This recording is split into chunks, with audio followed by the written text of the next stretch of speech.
A memória vem e vai, mas não descansa. No Brasil há fatos e personagens que voltam sempre. Perguntas que procuram respostas que jamais foram dadas.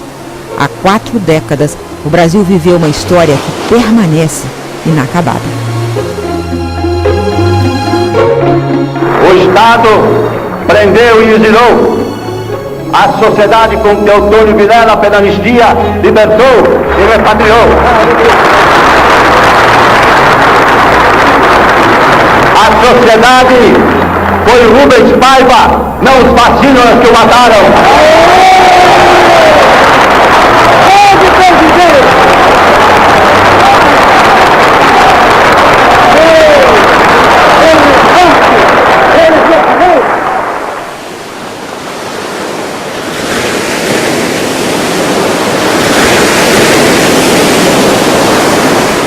Era o dia 20 de janeiro de 1971, um feriado no Rio, dia de São Sebastião. O deputado cassado Rubens Paiva saiu de sua casa e fez uma caminhada na praia e depois voltou para passar o dia com a família.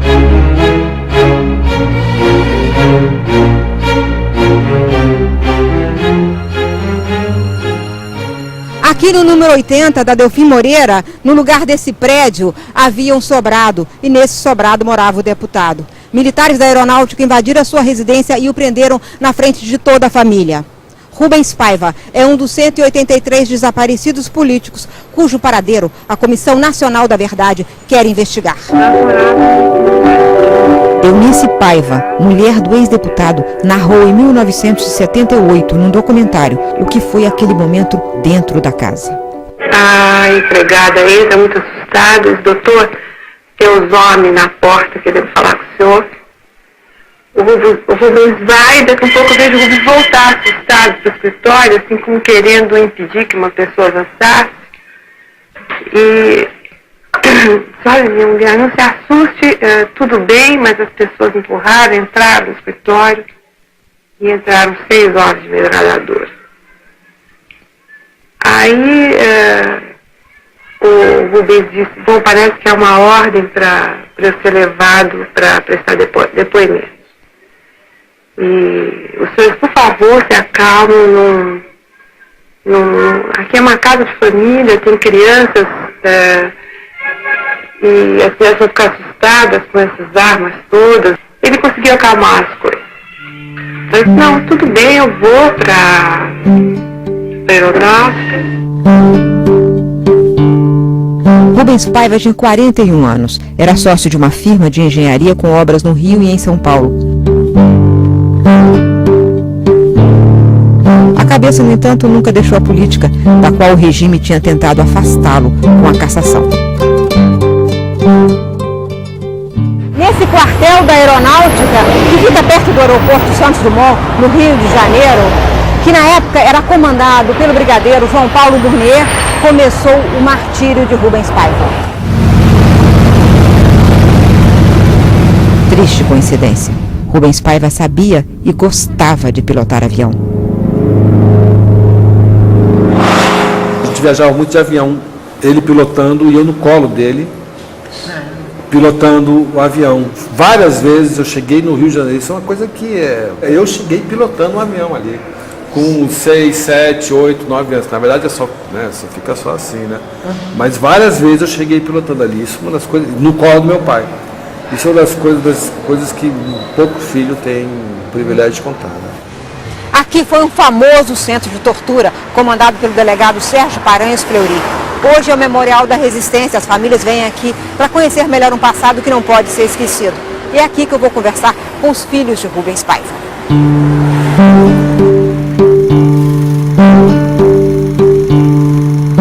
Ele tinha 5 filhos, 4 meninas e um garoto, Marcelo Rubens Paiva, que conta como ele entrou na carreira política 10 anos antes do desaparecimento. Um garoto de 30 anos, estudante, um engenheiro, jovem, tal, politizado, vice-presidente, o presidente da UEE, que é escolhido pelos amigos para ser o deputado, o candidato a deputado deles de 62. Quando a gente ia para Santos pequenininho, por exemplo, a minha avó tinha uma casa em Santos, como ele tinha lutado pelo petróleo nosso, né? Veja que interessante, hoje Imagina o Brasil sem o pré-sal, né? Todo esse debate sobre o petróleo é nosso, que ele se construiu como cidadão político na UEE lutando pelo petróleo é nosso. A gente descia e ele fazia todo mundo gritar, o petróleo é nosso, no carro, entendeu? Toda vez que passava em frente à usina de Cubatão, né? Esse jovem se candidata pelos amigos, é eleito deputado federal com 30 anos, descobre dentro do Congresso que está havendo a preparação de um golpe, e ele foi relator da CPI do Ipezibad, que estava se preparando um golpe com dinheiro americano. IBAD era uma organização anticomunista criada por empresários. Fazia propaganda e financiava candidatos de direita. A CPI conseguiu provas de que ela recebia dinheiro americano e conspirava para derrubar o governo democrático. Em 64, veio o golpe e ele está na primeira lista de caçados. A Procuradoria da Justiça Militar do Rio de Janeiro reabriu os casos de 39 desaparecidos políticos no Rio e no Espírito Santo, área de sua jurisdição. Os militares sempre dizem que a lei da anistia encerrou todos os casos que aconteceram antes de 1979. A lei é dessa data e foi para todos os crimes políticos, inclusive os cometidos por agentes do Estado. Mas agora o promotor Otávio Bravo encontrou um novo caminho, que derruba a tese de que tudo foi encerrado. Ele já começou a ouvir testemunhas e buscar informações dentro e fora das Forças Armadas. A princípio, o Rubens Paiva teria sido sequestrado. Ele foi preso e aí, a partir do momento em que se tornou uma detenção ilegal, isso passou a ser sequestro. Sequestro cárcere privado. O sequestro cárcere privado também é um crime que não prescreve enquanto não há notícias de que a pessoa foi libertada ou foi morta. Ou seja, ou apareça a pessoa ou apareça o cadáver. Como essas pessoas, entre elas o Rubens Paiva, continuam desaparecidas, a presunção é de que o sequestro continua em curso. Mesmo que o sequestro tenha sido perpetrado por autoridades do Estado? Principalmente, porque esse é o conceito de desaparecimento forçado, né, quando são agentes públicos.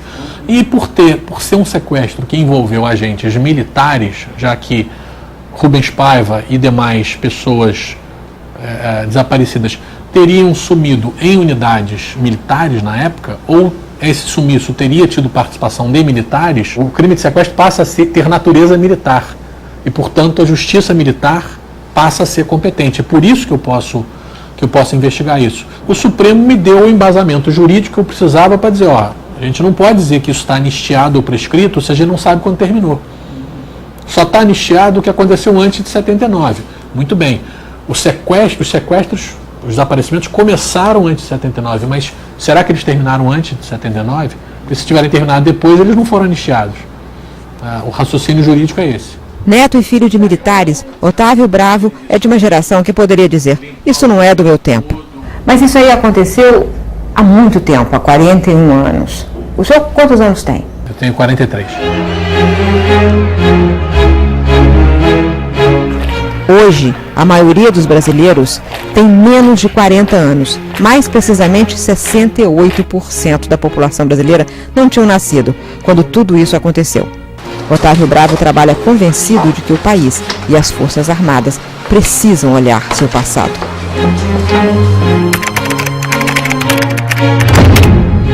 Uma exposição em São Paulo recriou a lógica daquele tempo, que espanta até quem o viveu. As funções do DEOPS, Departamento Estadual de Ordem Política e Social, era controlar estrangeiros, acompanhar a movimentação política de trabalhadores, prevenir a proliferação de ideias que eles chamavam de subversivas. O nome subversivo era usado para classificar os que divergiam do regime.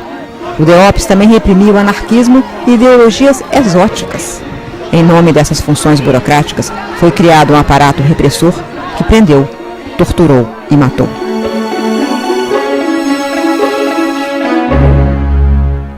Em celas como essa, ficavam os presos políticos no Brasil inteiro. Eram operários, estudantes, intelectuais. Eles costumavam escrever nas paredes, deixar seus nomes marcados de que eles estiveram lá, Nessa cela aqui, que é do DEOPS de São Paulo, hoje é o Memorial da Resistência, existem alguns nomes desses desaparecidos políticos. Por exemplo, Manuel Fiel Filho, Stuart Angel, Rubens Paiva. Essa foi uma forma de tentar lembrar esses que foram presos, torturados e morreram na prisão. Pessoas sumiram em São Paulo, nesse e em outros centros de tortura. Pessoas sumiram no Rio, onde foi preso Rubens Paiva. Prisões arbitrárias, mortes sob tortura e desaparecimentos aconteceram em todo o Brasil, durante o regime militar. Não havia contato com ninguém. Quem sobreviveu conta, como fez Eunice. Evidentemente, eu tentei saber primeiro a razão daquilo tudo. A prisão do Rubens, a minha prisão, que era para mim um verdadeiro absurdo. Finalmente eu consegui saber que naquela altura eles estavam interessadíssimos em resolver um sequestro de um dos embaixadores. Eu acho que é do embaixador suíço, do qual eles não tinham ainda nenhuma pista. E tinham chegado a uma teoria que deveria existir uma pessoa extremamente competente, inteligente, corajosa, preparada, etc., rica, e que essa seria a pessoa que do Brasil daria todas as ordens e estaria organizando todo esse movimento. Rubens, Eunice e Eliana, a filha de Rubens Paiva, que tinha na época apenas 15 anos, também foi presa. Pela primeira vez em 40 anos, ela conta publicamente o drama que viveu. Ela diz que foi revistada por homens de forma humilhante. Eu tinha uma paixão pelo papai, os dois tinham uma paixão pelo outro. Eu fui revistada de alto a baixo, em todos os sentidos, uma coisa inclusive desagradabilíssima, que eu nunca tinha percebido.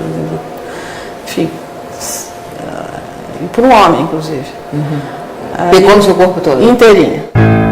Foi agressivamente interrogada. Me chamavam de comunista ou tentavam abusar de mim, quer dizer, havia sempre E isso eu não sabia onde estava minha mãe. O pesadelo havia começado num dia que tinha tudo para ser feliz. Eliana havia saído cedo, naquele 20 de janeiro, para ir à praia. Eu me lembro de eu estar saindo correndo, ele falou, ué, você não vai me dar um beijo? Eu falei, vou, claro. Dei um beijo nele. Quando eu voltei, isso já sei o quê, umas 10 horas, 11 horas da manhã. Quando eu voltei lá pela 1 hora, 2 horas da tarde, eu entro em casa e mamãe, que é uma coisa que até hoje me vem muito essa memória, estava com o olho muito arregalado. Eu falei, o que aconteceu? Ela falou, olha, teu pai foi preso, você vai tentar sair e avisar o seu tio, você vai tentar telefonar para ele e avisar a família que teu pai foi preso. Eu jogava vôlei pelo Botafogo, no Juvenil do Botafogo, eu era da equipe do Juvenil do Botafogo. Então o que eu fiz? Eu tomei banho aí que eu vi, aí quando eu fui entrando eu vi, tinham 3 ou 4 homens dentro de casa, me vesti inteirinha de jogadora de vôlei, desci, falei, olha, eu estou indo para o clube, eu tenho um compromisso, eu não posso deixar, e fui saindo. Voltei para casa. E aí que eu comecei a perceber que a barra era muito pesada, porque na hora que eu chego em casa, estou com um deles, um mais fortão, está com um cabo elétrico na mão e falando assim, o que você foi fazer na rua? Eu olhei para ele e eu falei assim, eu fui jogar. Não, você não foi jogar, você foi avisar as pessoas que teu pai foi preso. No dia 20 ou dia 21, a gente ficou em casa, prisão domiciliar. Aí ninguém mais entrava e ninguém mais saía. E no dia seguinte minha mãe acorda e falou, se veste que a gente vai ter que dar depoimento. Nos colocaram num Fusca, nos levaram para Tijuca, para Barão de Mesquita, na Tijuca, onde funcionava o DOI-CODE do Rio de Janeiro. Nessa ida para Tijuca, eles pararam em frente ao Maracanã, e nos encapuzaram com um capuz que vinha daqui até aqui. Isso a gente sentado atrás, nesse Fusca, era um Fusca azul, e o rádio o tempo todo passando todas as conversas entre os militares, em código, enfim, a guerra para eles. Eu senti que aí existiu o que eles mesmos falam, que a guerra era uma guerra, né? Que eles venciam ou não venciam. Hoje a história parece surreal. Mas os interrogadores tinham em mãos um dos seus trabalhos escolares e o exibiram como se fosse prova de crime. Aí eu fui levada para o interrogatório. Mas você sabe que seu pai era comunista? Eu falei, não sei se meu pai era comunista, mas ele devia conhecer alguma coisa de Marx. Quer dizer, eu me lembro que o interrogatório foi nesse nível.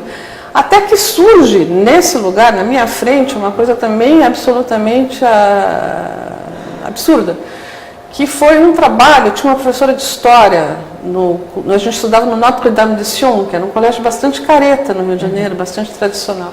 E a gente tinha uma professora de história bárbara, e ela, nessa época, era a Revolução Tcheca.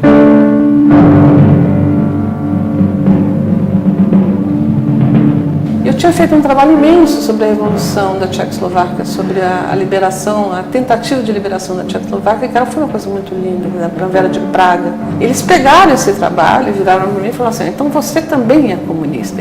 Primeiro eles perguntaram se meu pai era comunista, aí puseram o trabalho na minha frente, falaram assim... Um trabalho escolar? Um trabalho de 15 anos de idade para primeiro colegial.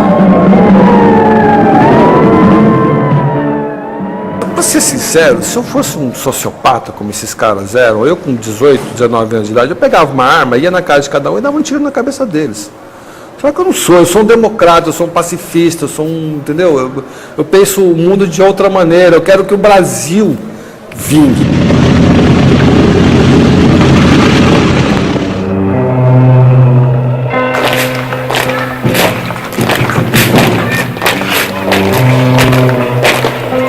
O mundo vivia o auge da Guerra Fria. Ou se estava de um lado ou do outro.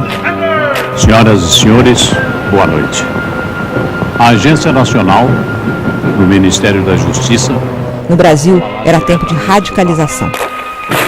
O AI-5 suspendeu em 68 todas as liberdades e garantias individuais. Era a ditadura escancarada.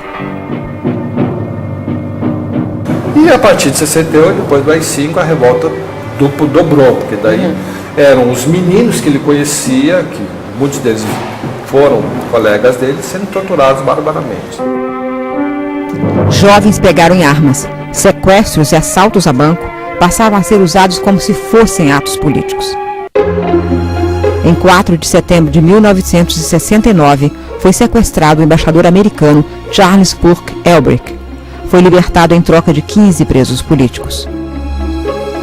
Cônsul japonês em São Paulo, Nobuo Okushi. Em São Paulo, em março do ano seguinte, foi a vez do cônsul do Japão, Nobuo Okushi, trocado por 5 presos. Em junho, o embaixador alemão Ehrenfried von Hollenbein foi trocado por 40 presos. Em dezembro, o embaixador suíço Giovanni Enrico Bucher foi trocado por 70 presos. Eles foram para o Chile, que desde novembro era governado pelo socialista Salvador Allende. A ditadura militar acabou há 27 anos atrás. E o Brasil ainda não tem resposta para uma pergunta simples. O que aconteceu com os desaparecidos políticos? Para fazer essa reportagem, eu pedi entrevistas no Ministério da Defesa, para ouvir o posicionamento, digamos, dos militares, a visão dos militares. E aí, o senhor foi indicado. O senhor não acha que é até uma ironia que o senhor fale em nome dos militares? Eu estou falando em nome do Ministério da Defesa. O Ministério da Defesa é o ministro civil que comanda as 3 forças dentro de uma visão de integração. Em breve começará a funcionar a Comissão da Verdade. Até onde a Comissão da Verdade vai chegar? A Comissão da Verdade está baseada em 2 pilares. A democracia como valor fundamental e os direitos humanos como base da fundação do Estado Democrático de Direito. Portanto, as competências são amplas, os meios são amplos, pode convocar, pode requisitar, pode periciar, pode fazer audiência pública, pode fazer convênio com outros órgãos públicos. Quando o senhor disse que pode convocar os comandantes militares, por exemplo? Pode convocar todas as pessoas que a comissão considere que tem envolvimento direto com aqueles fatos naquele tempo. Mas o tema divide opiniões. Para os militares que são contra a Comissão da Verdade, o que houve naquela época foi uma guerra contra os que queriam, segundo eles, implantar uma ditadura comunista no Brasil. Para os que são a favor da comissão, todos os que lutaram, inclusive com armas, queriam derrubar a ditadura.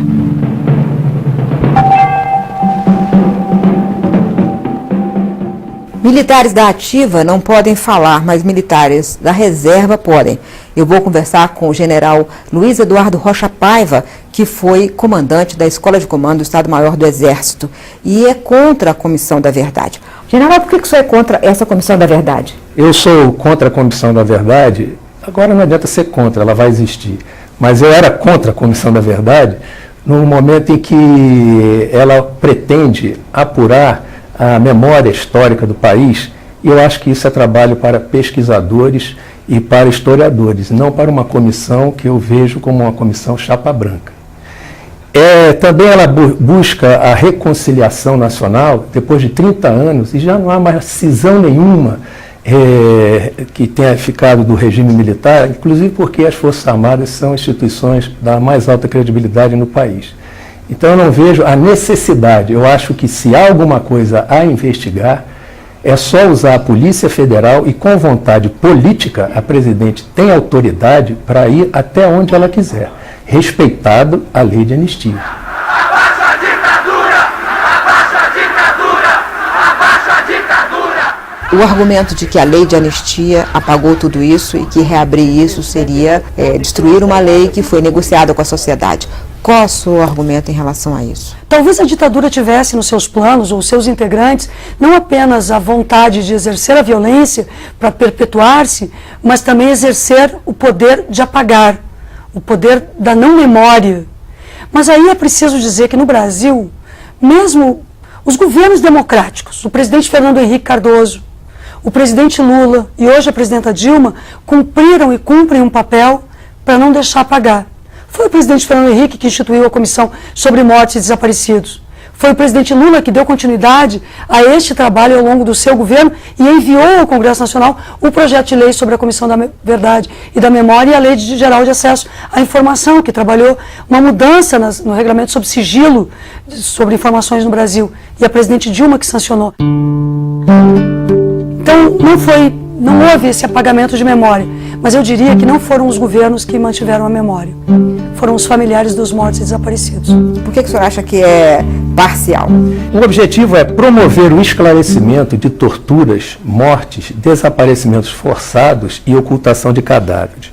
Por que não promover também o esclarecimento de atentados terroristas, de sequestro de pessoas e aviões e de execução ou justiçamento até mesmo de companheiros da luta armada que tentavam desertar? Agora, o senhor sabe de tortura dentro do Exército? O senhor chegou a ver? Não, eu não vi tortura dentro do Exército. O senhor nunca soube de tortura dentro do Exército? Saber, basta a senhora ir na livraria, comprar os livros, a senhora vai ver um rol de casos de tortura. Você não acha que isso é um desvio? Isso é um desvio, ninguém está dizendo que não é um desvio. Por que Agora, não foi anistiado?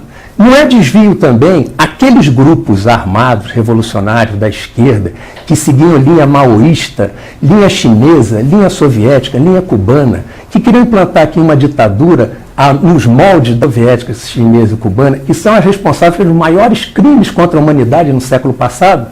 Então, esses grupos que queriam se tornar Estado e que usavam de atentados terroristas e tortura, eles queriam se tornar Estado. Então, em que moral esse grupo condena as violações no outro grupo? Onde vocês querem chegar? Vocês querem chegar às informações ou vocês querem chegar às punições? A Comissão da Verdade, como a lei a instituiu, ela quer chegar à verdade. É estranho dizer isso, porque no mundo contemporâneo, poucas vezes a gente fala em verdade, né? Mas neste caso nós precisamos falar em verdade, porque nós precisamos desfazer diante da opinião pública brasileira, diante da sociedade, a ideia de que existiram dois lados. O que nós estaremos investigando é a violência de Estado. É o Estado agindo contra a pessoa, contra o indivíduo, contra organizações, fosse de estudantes, de lideranças. Porque o que não pode existir é o Estado agindo com a violência contra o indivíduo. Nenhuma sociedade dá autorização para o seu Estado armar-se contra si próprio. Essa é a ditadura. Agora, eu olho para os familiares dos mortos e desaparecidos, ou para as pessoas que nos trouxeram até aqui, a existência de mecanismos de direitos humanos e da democracia no Brasil, e penso que eles pagaram uma conta altíssima, pessoalmente, muitos com a vida, outros se colocando em risco porque tinham sonhos, tinham desejos, tinham compromisso com a democracia brasileira. E eu tenho um respeito tão profundo por essas pessoas e o reconhecimento de fato que elas nos trouxeram até aqui. Eram as Forças Armadas do Brasil, o governo brasileiro, o poder do Estado, contra alguns grupos de militantes, outros isoladamente, que exerceram o direito humano à desobediência civil diante de uma ditadura. A desobediência civil é um direito humano diante de uma ditadura. O senhor não acha que é melhor que as Forças Armadas admitam que houve um desvio, que não faz parte da história da instituição e que, portanto, apurem e deixem essa informação vir à tona? Não é melhor do que atuar de uma forma que pareça que há um conluio com torturadores? Eu não vejo por que pedir perdão, certo, se não houve nenhuma cisão social remanescente do regime militar. Quando saiu o regime militar e começaram a fazer pesquisa, as Forças Armadas já estavam no topo das instituições de maior credibilidade no país. Então, acima até da imprensa. Então, por que essa instituição precisa pedir perdão? Não, mas foi anistiado. Foi anistiado. Eu insisto nisso, foi anistiado. Então, parou aí. Vamos investigar o que aconteceu? Vamos. Mas está anistiado, não tem que pedir perdão, coisa nenhuma. O senhor acha que essa sua opinião, essas opiniões, por exemplo, contra a Comissão da Verdade, ou contra essa Comissão da Verdade, ela é compartilhada por pessoas que estão na ativa? Olha, eu não tenho dúvida que é geral. Agora, a gente tem que ver o seguinte, o que o militar na ativa pode falar? Ele não pode ir contra o governo. Agora, eu digo para a senhora o seguinte, chefes militares cultuam hierarquia, disciplina e também justiça. Ante a iminência de uma injustiça que vai ser perpetrada contra seus subordinados, ele tem obrigação moral e funcional de, com franqueza, com disciplina, sem alarde e dentro da lei, levar a sua posição aos seus comandantes superiores. Se eles não fizerem isso, eles não são dignos de serem chefes. Uma correspondência veio do Chile para Rubens Paiva. Ele teria que entregá-la a um tal Adriano. Mesmo torturado, Rubens Paiva não contou quem era o Adriano. Aqui o deputado Rubens Paiva foi visto pela última vez no batalhão da Polícia do Exército da Barão de Mesquita, na Tijuca, Rio de Janeiro.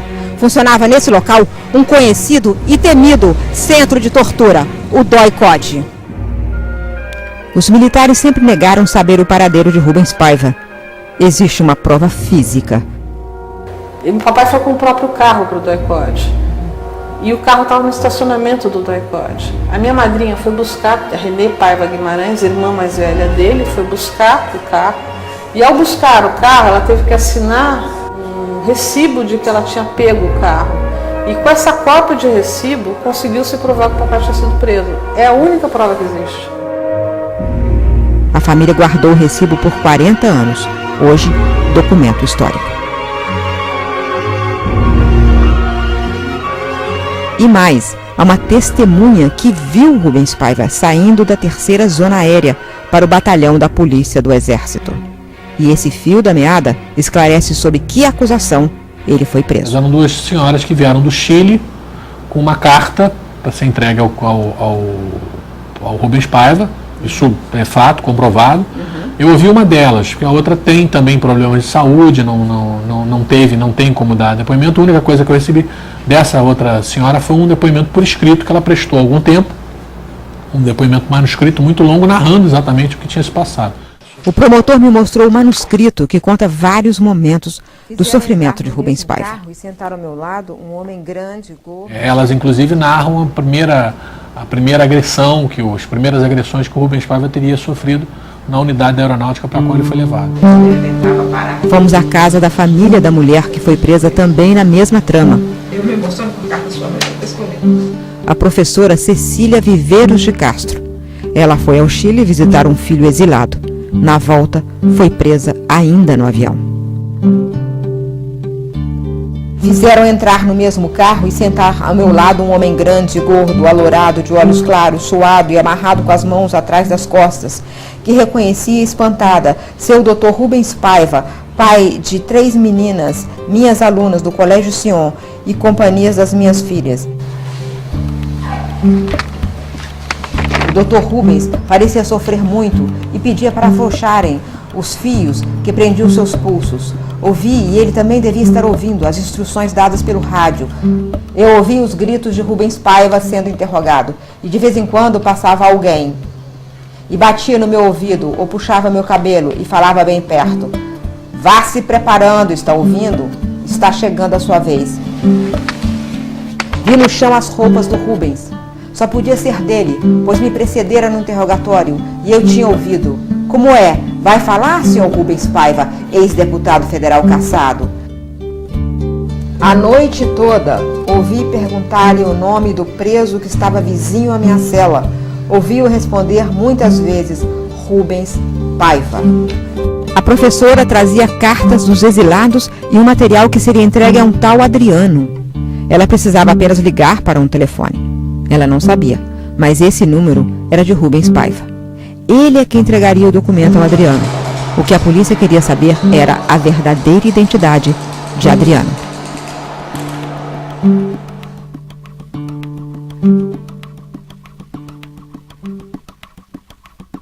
Quem é o Adriano?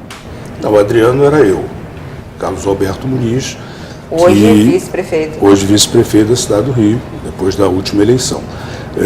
Na verdade, eu era quem tinha uma relação política com o Rubens Paiva. Agora, aquilo foi um acidente de percurso, porque não havia nenhuma razão do Rubens ser acionado para entregar qualquer papel para o Adriano, porque não era essa a relação, nem o papel que o Rubens cumpria naquela época. Quer dizer, o Rubens, eu tinha de fato contato com ele periódico. Ele era um brasileiro que vivia a política do país, tinha sido deputado federal, quer dizer, era um homem que ajudou a construir o pensamento antes do golpe de 64 e estava dando uma contribuição com a juventude da época. Mas ele ajudava também as pessoas a saírem do país, né? Pessoas que estavam perseguidas aqui. Você chegou a ser testemunha de casos assim, né? Pessoas que precisavam sair do país porque aqui estavam ameaçadas. Claro, e eu o conheci através disso. Eu complementei esse trabalho dele, que ele fazia, e então a partir dessa ação conjunta que eu fui apresentado a ele para ajudar a solucionar uma questão desse tipo, a partir daí nós passamos a ter uma relação de contribuição mútua. Vocês tinham um jornal chamado Resistência, né? Resistência. Mas além disso você participava de um grupo político armado. Um grupo armado que resistia contra a ditadura, que tinha já participado de vários sequestros, que era uma forma da gente denunciar a situação em que o país vivia e, ao mesmo tempo, libertar companheiros que estavam presos. Mas Rubens Paiva não tinha ligação diretamente com grupos armados? Não, ele não era engajado no grupo. O que ele fazia era, generosamente e politicamente, como ele tinha um interesse em que a democracia fosse reconquistada, ele convivia comigo, eu era a pessoa que tinha o contato com ele, me reunia com ele de tempos em tempos e era basicamente para a discussão política. Quer dizer, então, qual era a discussão política que a gente travava? Era uma maneira de aproximarmos o que a gente estava entendendo com a experiência que ele trazia da sua grande vivência política anterior. Por que você acha que ele foi preso? Não, quer dizer, na verdade, eu acho que esse episódio do Chile foi determinante para a prisão dele, porque... Ele era ligação com os exilados do Chile? Não. Não, nunca. O Rubens, eu já tinha ligação com ele há mais de... já era uma coisa de muitos meses. Eu sei também que ele foi ao Chile na época que os 70, que foram trocados pelo embaixador, chegaram ao Chile, e lá... um belo dia ele resolveu ir, não discutiu isso comigo, não foi para cumprir nenhum papel, foi porque ele quis ver como é que estava o Chile, o Chile do Allende, o que é aquilo, e coincidia com a época pouco antes do pessoal ter chegado. Ele não cumpria nenhuma função de pombo correio. Mas ele não contou quem era o Adriano, tanto que eles não chegaram a você, não é isso? Não, ele não contou, ele não falou nada sobre isso. Hoje a história mostra que ele foi barbaramente torturado. E eu, evidentemente, isso nunca... Eu é que depois de alguns anos disse que o Adriano, que daquela época estava sendo procurado, era eu. O senhor tinha que ir na casa dele naquele dia, e não foi por quê? Naquele dia 20 de janeiro, que era aniversário da cidade, nós estávamos combinados, íamos ter um encontro à tarde. Como sempre eu fazia, eu ligava antes. Quer dizer, então, eu percebi que a dona Eunice, que era a mulher dele, atendeu o telefone nervosa, porque ela normalmente falava de forma afetuosa, tranquila e tal, e ela então disse, não, o Rubens não está, e passou a sensação de que estava acontecendo alguma coisa. Quer dizer, e o que estava acontecendo de fato era a polícia? Era a polícia dentro da casa. Os amigos buscaram informações em vão. Dias depois, o governo convocou a imprensa para dizer que o ex-deputado havia fugido.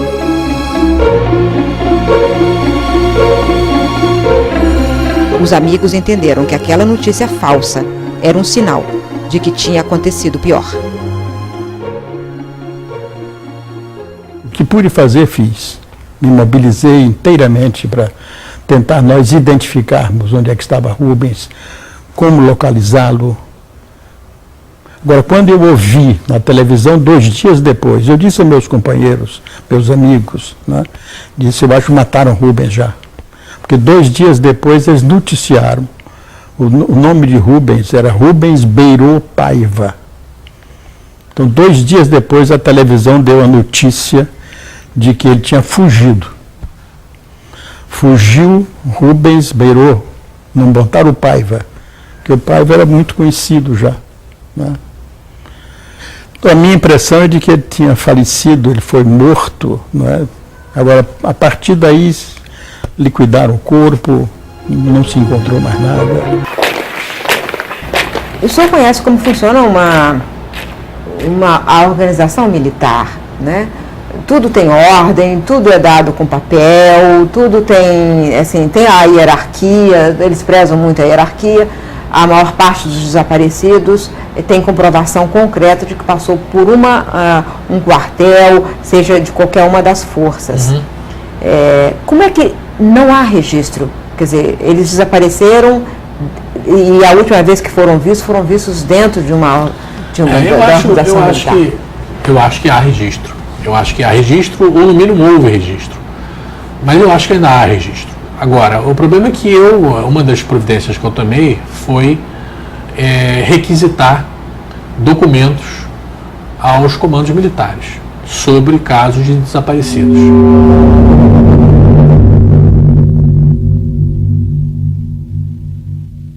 A lei da anistia, ela anistiou os crimes, mas isso não impede a busca da informação.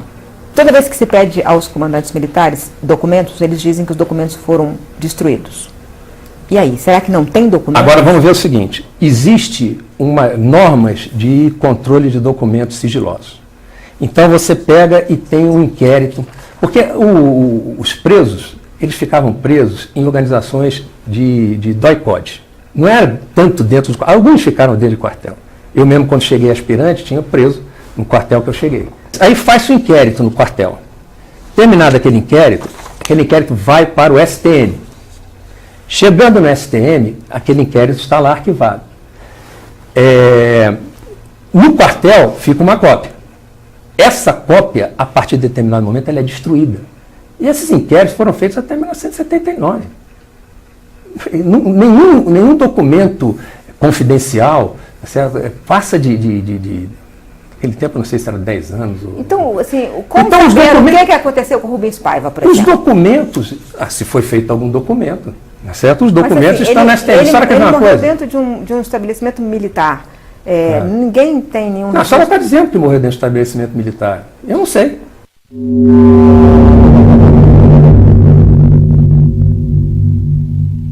se os documentos foram destruídos, alguém deu uma ordem porque os documentos foram destruídos. Pela natureza da estrutura militar, as pessoas obedecem ordens e as ordens são registradas. Claro. Não é uma informalidade assim, olha, vai e destrói o documento. Então, isso tem que ter, pelo menos, saber assim, quem foi que mandou destruir, quando, né? Essa pergunta será feita aos militares brasileiros, que hoje no comando? Olha, Miriam, esse entendimento é exatamente aquele que nós temos na área de direitos humanos ou com o governo. Não nos parece possível que qualquer documento tenha sido destruído sem que exista registro sobre a destruição desses documentos. A destruição de documentos públicos configura em uma atuação criminosa. Enfim, então é preciso que os servidores públicos, civis ou militares, respondam sobre isto, a menos que tenha sido definida por uma determinação. Quem estabeleceu essa determinação? Foi dentro da lei ou não foi dentro da lei? Então as pessoas têm que responder por isso. Queremos nossos filhos que nos digan dónde están, por lo menos. Mi joya se quiten. ¿Dónde están los bebés? Outros países da região já revisitaram esse passado.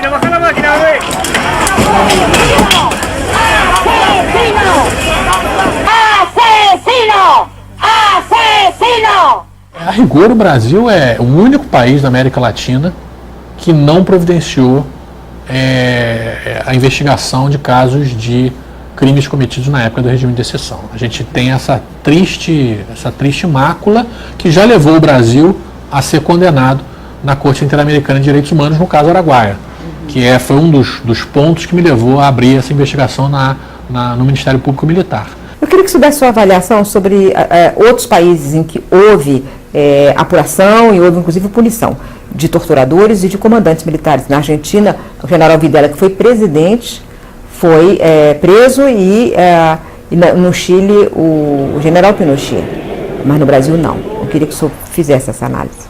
Primeiramente, nos três países, tanto a Argentina, o Uruguai como o Chile, a meu ver, eles cometeram uma falha. A anistia lá não foi ampla e geral e irrestrita. A anistia lá foi para os agentes do Estado. Então, com isso, certo, a anistia se esvaziou. Só que no Uruguai fizeram referendo e o povo uruguaio foi a favor da manutenção da anistia. Na Argentina e no Chile, a luta armada foi muito mais violenta que no país, do que no Brasil. Muito mais. Então são condições diferentes, são países diferentes. São países com a veia espanhola muito radical e muito assodada, e são condições diferentes do país. Cada país escolhe o seu caminho. As comissões, na verdade, foram as mais diversas no mundo. Nenhuma delas começou por punição, mesmo a Argentina, ou o Chile, ou o Uruguai, a África do Sul, ou o Peru. Esses povos fizeram a sua caminhada, nenhum deles começou com as comissões da verdade pelo aspecto criminal. A lei estabelece que as atividades da comissão não terão caráter persecutório e jurisdicional. No entanto, o ministro Aires Brito, do STF, ele reconheceu em parecer a revelia da anistia, o direito daqueles que se sentiram vítimas do regime militar moverem ações civis indenizatórias contra ex-agentes do Estado. Ora, se houve anistia, quem tem que indenizar, e como já está fazendo, é o Estado. No momento em que o ministro Aires Brito abre esse precedente, quem for ouvido na Comissão da Verdade, tá certo, poderá estar produzindo provas contra si próprio. Desaparecido em 7 de novembro de 71. O país começa a olhar os dados. Há quem calcule que não foi tão grave.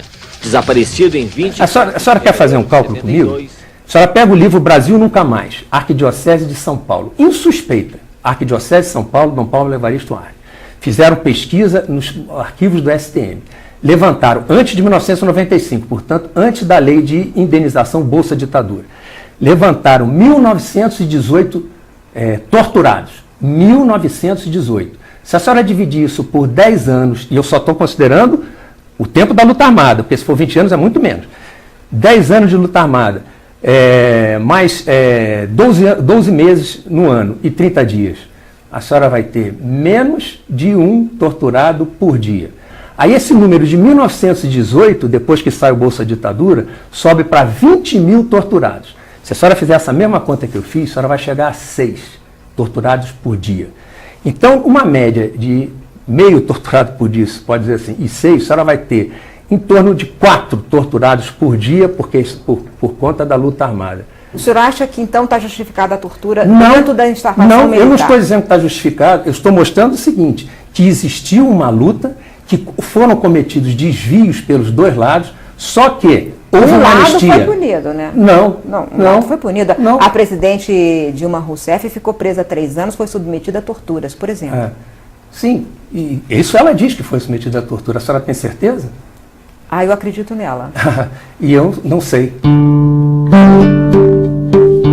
A mulher de Rubens Paiva, Eunice, teve que enfrentar nos dias e anos seguintes uma longa luta de superação. Virou uma referência para a família e o país. Tinha 41 anos de idade, 5 filhos e um marido desaparecido.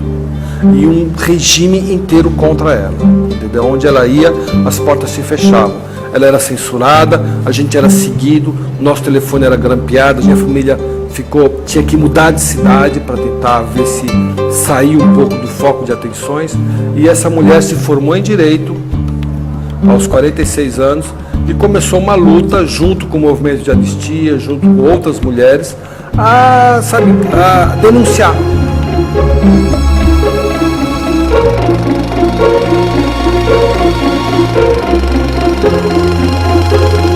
A busca coletiva por respostas tem sido longa. Em 1996, 10 anos depois do fim do governo militar, o Estado entregou atestado de óbito às famílias dos desaparecidos políticos. Era simbólico e importante para providências legais, mas não era o bastante. A busca pessoal e familiar permanece. As famílias viveram o mesmo enredo. Seguiram pistas falsas, foram enganadas, tiveram esperanças e decepções. Até hoje, convivem com o luto em suspenso, nessa história inacabada.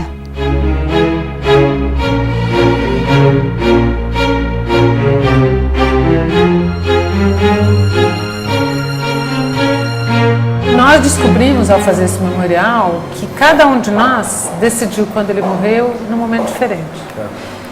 Que foi muito chocante, em anos diferentes e em momentos diferentes. A minha mãe, com certeza, só decidiu que ele morreu quando recebeu o atestado de óbito. Você decidiu quando? Eu decidi 10 anos depois. Porque eu tomei a iniciativa de fazer uma missa, mandar rezar uma missa e fazer uma divulgação no jornal, convidando para a missa, falando que isso era uma missa em memória, né? Embora a gente não tivesse o corpo, etc. Foi em 81, portanto. Né? Foi com esforço. A minha mãe não estava aceitando ainda. Era como que se houvesse um pacto de silêncio para não aumentar o sofrimento, porque era um luto em suspenso, né? Travado na garganta, né? E ao mesmo tempo a gente no silêncio convivendo, né? Com um pai carnal, afetivo, divertido, amoroso, cheio de histórias que a gente deixou em suspenso por muito tempo.